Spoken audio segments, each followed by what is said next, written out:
There is a misconception that slavery was a problem of the South. And that's understandable since a majority of the slaves were in the South. In 1776, 67,000 enslaved black people were in the South. That's 2% of the population of the country.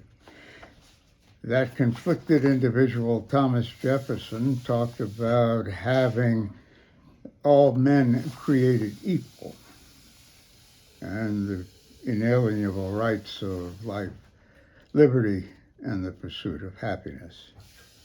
He owned, including his mistress, Sally Hemings, 607 slaves.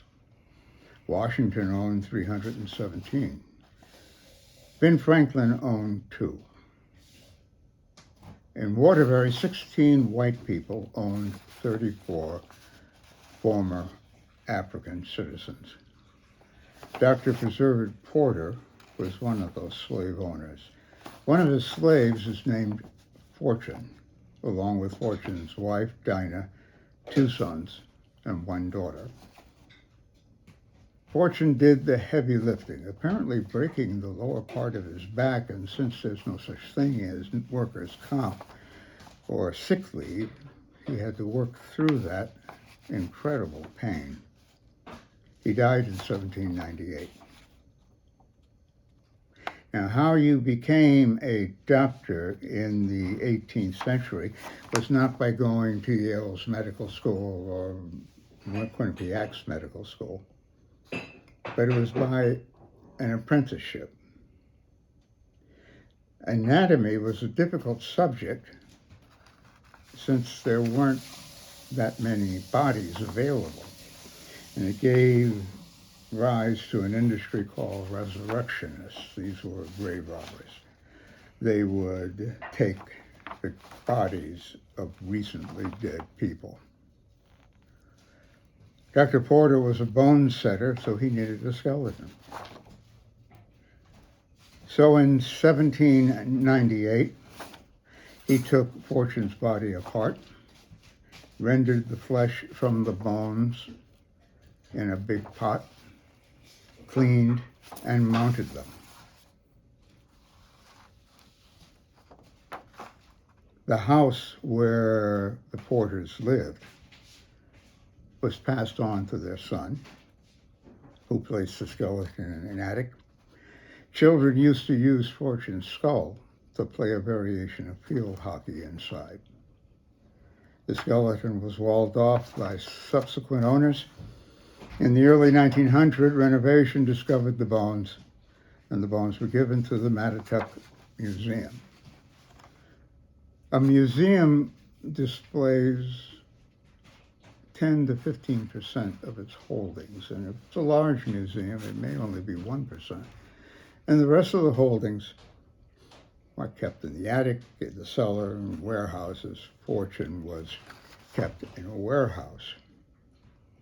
Some concern about who he was, how he died, what happened to him, led to the bones being given to Dr. Nicholas Bellantoni, the state's archaeologist, and to Howard University's Dr. Warren Perry.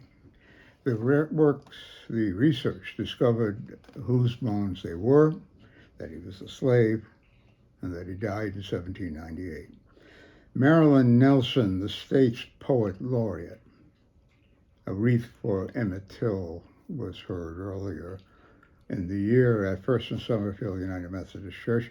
She wrote the lyrics to Fortune's Bones, a Manumission Requiem, which premiered in Waterbury's Palace Theater with the Heritage Chorale of New Haven, a community chorale of Waterbury, and the excellent Waterbury Symphony. Marilyn Nelson displays the lack of concern for the real feelings of slaveholders in part of a requiem titled Dinah's Lament. Dr. Porter's wife couldn't bring herself to clean the room where the skeleton was, and she ordered Dinah, Fortune's wife, to clean it by herself. Miss Lydia doesn't clean the doctor's room. She says she can't go into that room. She's scared.